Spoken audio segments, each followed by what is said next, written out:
The voicemail that arrived after his funeral. My name is Ethan. And this is a story I still struggle to explain. 3 years ago, my cousin Alex died in a car accident. At least, that's what everyone believed. I remember standing at his funeral. The sky was gray. Rain fell softly across the cemetery. Family members stood silently around the grave. Some cried. Others stared at the ground.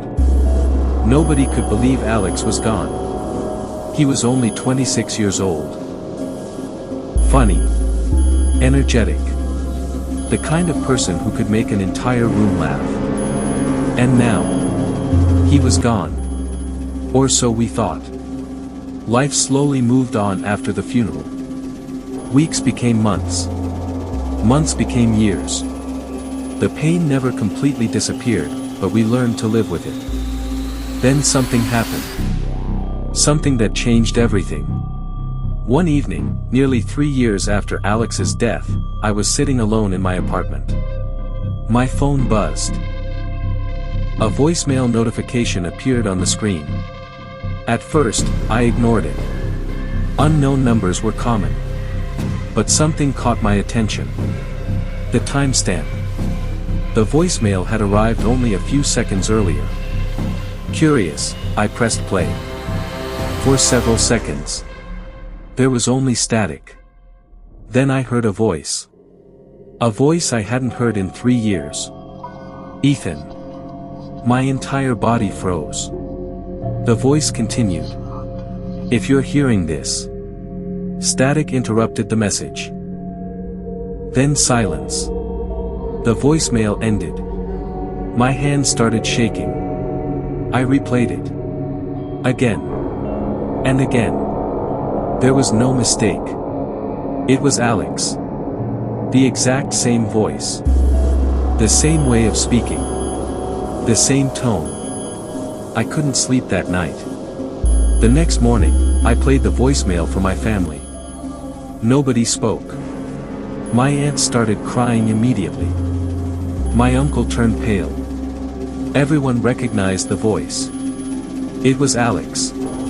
But that was impossible. We had buried him ourselves. A week later, another voicemail arrived.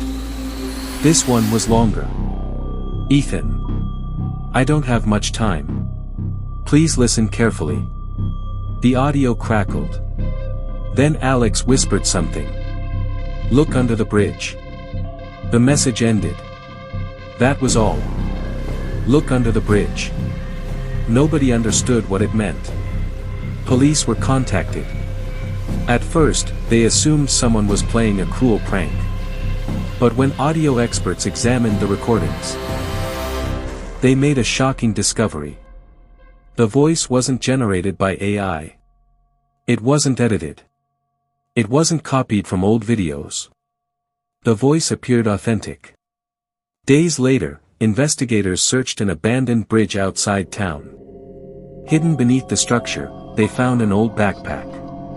Inside were clothes, food wrappers, a flashlight, and a photograph. The photograph showed Alex. Older. With a beard. Looking directly into the camera. The photo appeared recent. Less than 6 months old. My heart nearly stopped. For the first time since his funeral.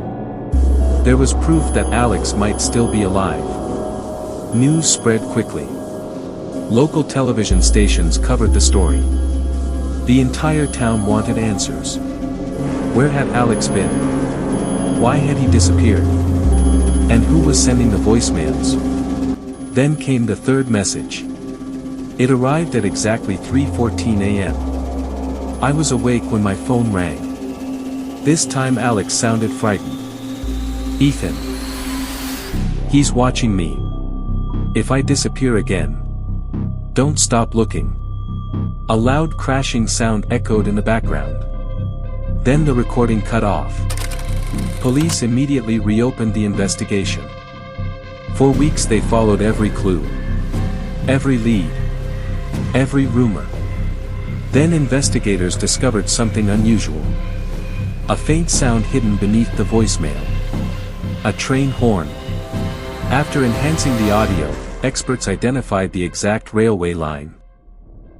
It led to an abandoned industrial area nearly 50 miles away. Police searched the location. Inside an old warehouse, they found evidence that someone had been living there. Blankets. Food. Batteries. Maps. And dozens of photographs. Photographs of Alex. Taken over several years. Some showed him sleeping. Some showed him walking alone. It looked as though someone had been watching him. Tracking him. Controlling him. Then investigators discovered a hidden room behind a false wall. Inside was a small recorder. And a notebook. The notebook contained names. Dates. Locations. And one sentence repeated over and over again.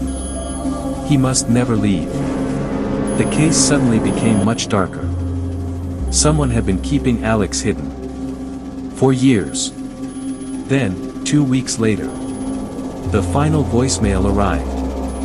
I still remember every word. Ethan. If you're hearing this. I finally got away. For the first time, he sounded calm.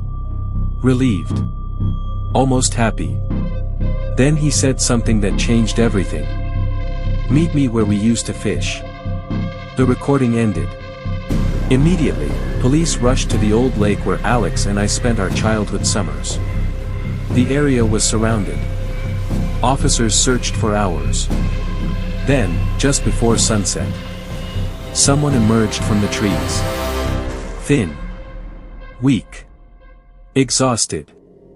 But alive. It was Alex. After 3 years. He was alive. My legs nearly gave out when I saw him. My aunt collapsed into tears. My uncle couldn't stop shaking. Nobody could believe it. Alex later revealed a terrifying truth. After the accident, he survived. But he had been taken by a dangerous man who lived off the grid. The man moved constantly. Using abandoned buildings.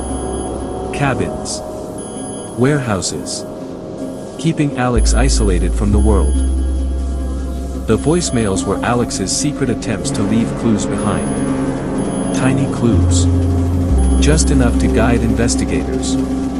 Just enough to help someone find him. The kidnapper disappeared before police could arrest him. And to this day, he has never been found. But Alex came home. And sometimes that's enough. Because the most terrifying part of this story wasn't hearing a voicemail from someone who was supposed to be dead. It was realizing he had been alive the entire time. Waiting for someone to find him. If you enjoyed this mystery story, subscribe to Noxvale Stories and turn on notifications for more disturbing mysteries, suspense stories, and unexplained cases. See you in the next story.